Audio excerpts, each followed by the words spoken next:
वहाँ से उसने कहा घर हो नबी का खिलाओ जरा, मेरी मुट्ठी में है क्या आका का फरमान हुआ, सबने रहमान हुआ, मुट्ठी से पत्थर बोला ला इलाहा इल्लल्लाह, हस्बी रब्बी जल्लल्लाह, माफी कल्बी गैरुल्लाह, नूरे मोहम्मद सल्लल्लाह, ला इलाहा इल्लल्लाह।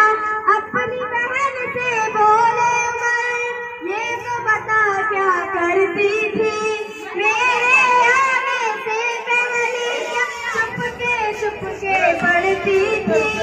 अपनी बहन से बोले उमर, ये तो बता क्या करती थी, मेरे आने से पहले क्या छुपके पढ़ती थी।